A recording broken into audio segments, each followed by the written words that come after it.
Alright, so in this video, I'll be explaining the three attachment styles.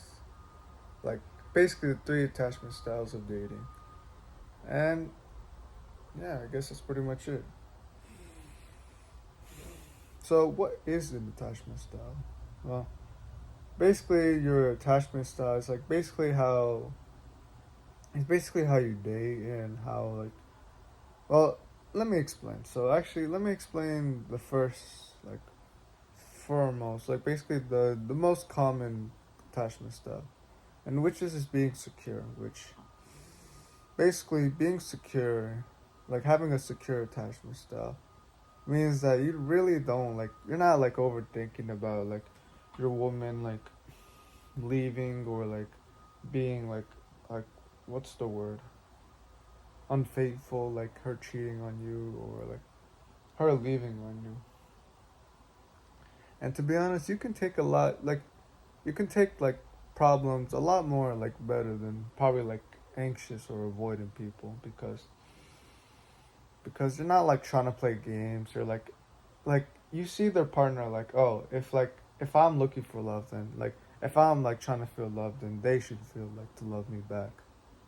Like basically secure attachment style, it's just secure, man. Like you're probably not overthinking about like your woman or your husband. Oh, actually your I'm not sure how to say it for girls, but like you get it. And that's what having the secure attachment style is.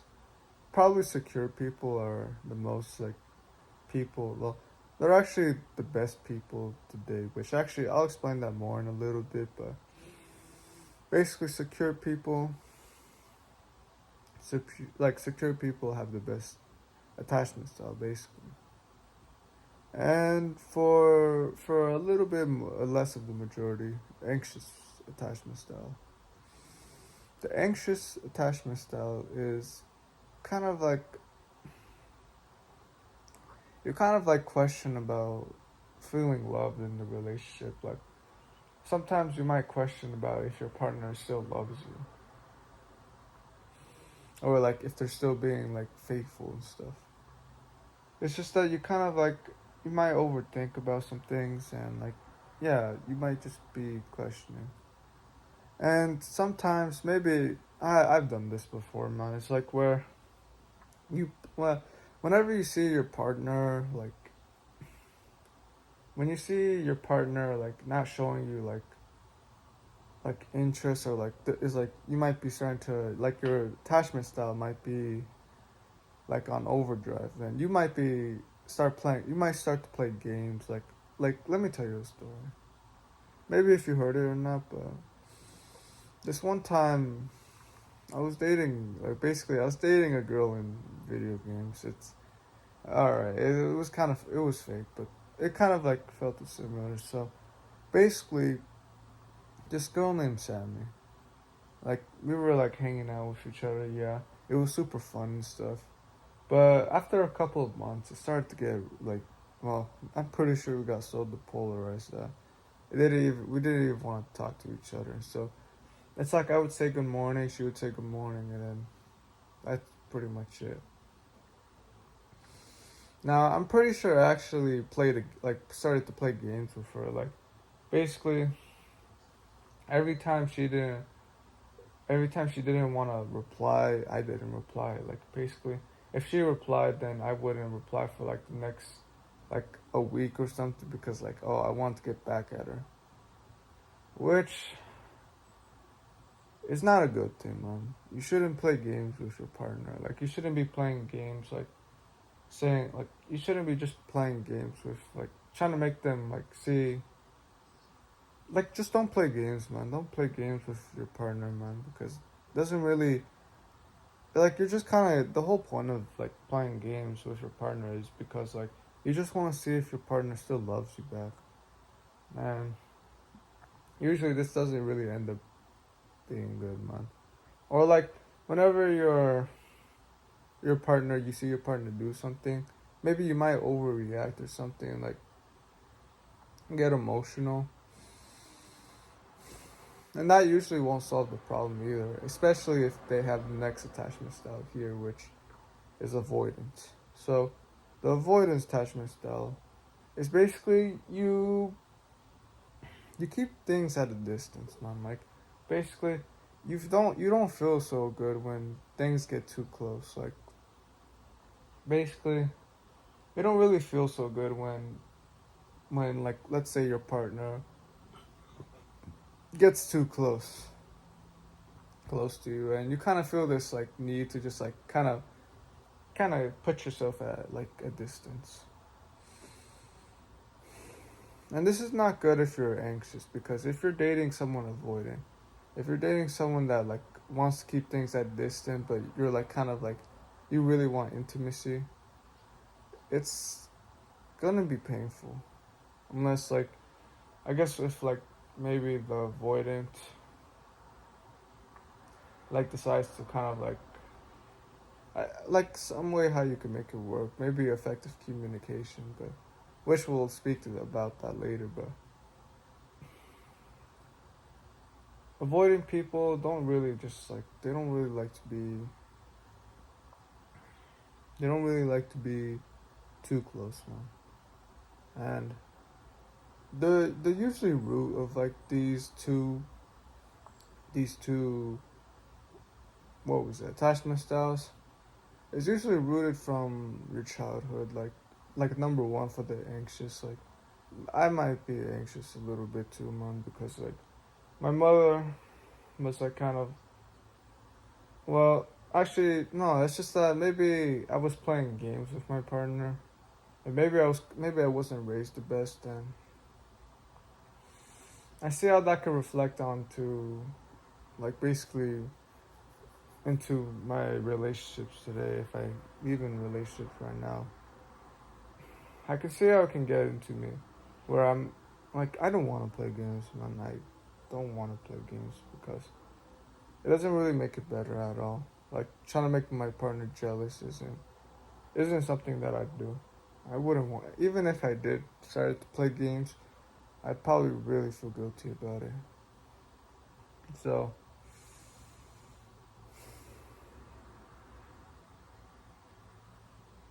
it's not good, man. Yeah, I might be a little bit anxious and avoidant. It's probably from from your parents not like taking like basically not being there for you when you were crying, and you assume that nobody would be there for you.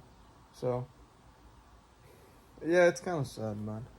And there's also another attachment style which is called the anxious avoidant, which is like I'm not even sure. I think it's like even both combined, but I guess you get the whole point. Maybe this could help you if you have that, but for me, I'm kind of a little bit more anxious, man. And here's like here's one thing I can do. Well, here's one thing I can tell you to become more like secure and stuff. So just one tip is just use effective communication. Like express your needs in a relationship. Like express your needs like how do I say, like express your needs to the relationship. Like basically if you feel like if you don't really like something your partner did, or you feel like oh like I didn't really like it when she or he did that,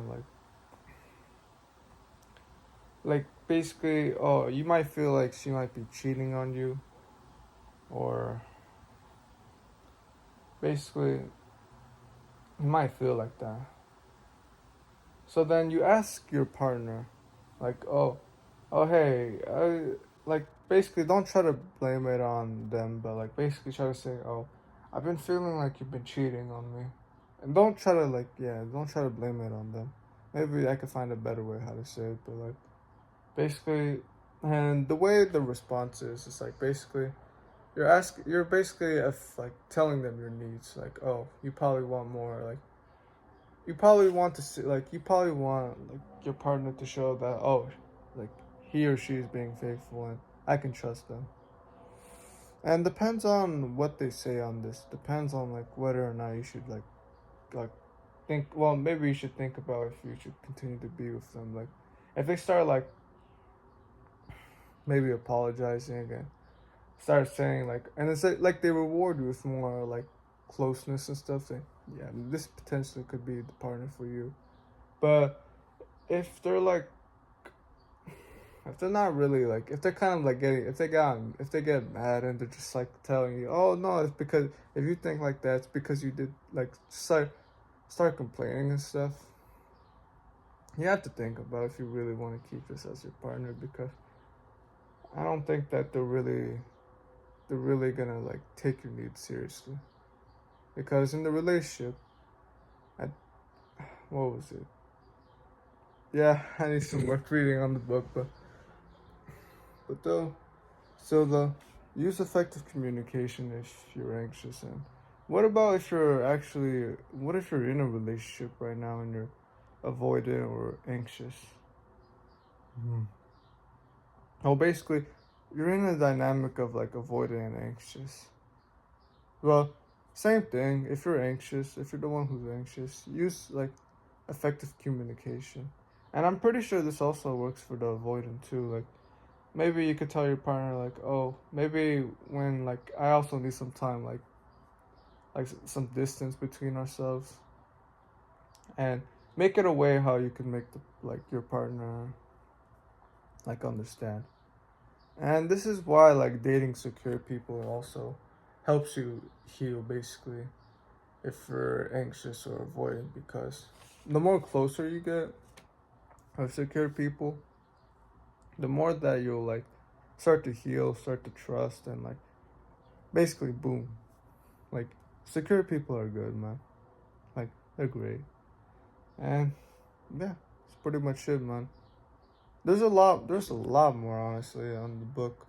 It's called like attachment. You can search it up like you can search it up online basically.